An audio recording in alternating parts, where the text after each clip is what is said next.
இந்த செய்தியை வழங்குபவர்கள் குளித்து கும்மாலமிட போகோலேண்ட், குழந்தைகளை குஷிப்படுத்திட கருடா பார்க், குடும்பத்தோடு படகு சவாரிக்கு போட் ஹவுஸ், போகோலேண்ட், உசுட்டேரி, புதுச்சேரி.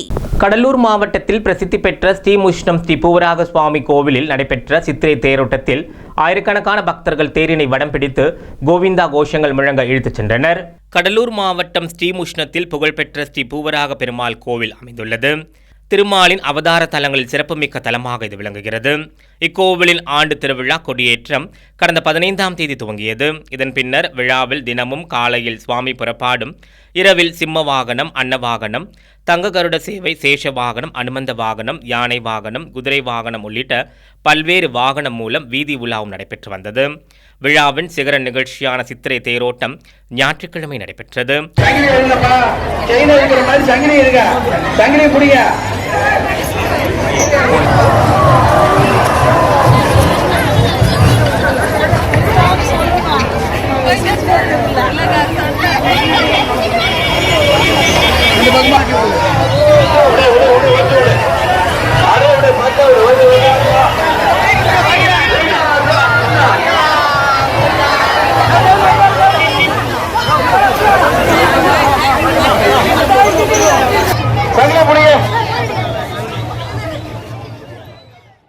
இதில் பல்வேறு பகுதிகளில் இருந்து வருகை தந்த ஆயிரக்கணக்கான பக்தர்கள் பங்கேற்று தேரினை வடம் பிடித்து இழுத்தனர்.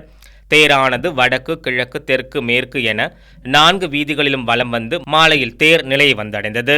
இதன் பின்னர் வருகின்ற 23ஆம் தேதி மட்டையடி உற்சவமும், நித்திய புஷ்கரனில் தீர்த்தவாரியும், இரவில் தெப்ப உற்சவம் நடைபெற உள்ளது. 24ஆம் தேதி கொடியிறக்கப்பட்டு விழா நிறைவடைகிறது. இதன் பின்னர் வருகின்ற 30ஆம் தேதி வரை விடையாற்று திருவிழா நடைபெற உள்ளது.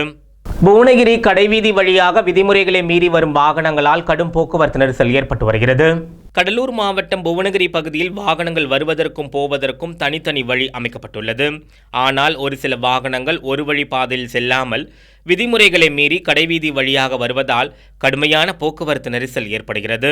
மேலும் லோடு லாரிகள் சாலை ஓரம் நிறுத்தி லோடு இறக்குவதால் வாகனங்கள் செல்ல இடையூறாக இருக்கிறது என்று வாகன ஓட்டிகள் வேதனை தெரிவிக்கின்றனர். மேலும் விதிமுறைகளை மீறும் வாகனங்கள் மீது கடுமையான நடவடிக்கை எடுக்க வேண்டும் என சமூக ஆர்வலர்கள், பொதுமக்கள் கோரிக்கையாக உள்ளது. புதுச்சேரி உங்கள் AMN டிவி செய்திகளை யூடியூபில் உடனுக்குடன் காண AMN டிவி பாண்டிச்சேரி சேனலை சப்ஸ்கிரைப் செய்யுங்கள். பெல் பட்டனை மறக்காமல் கிளிக் செய்யுங்கள்.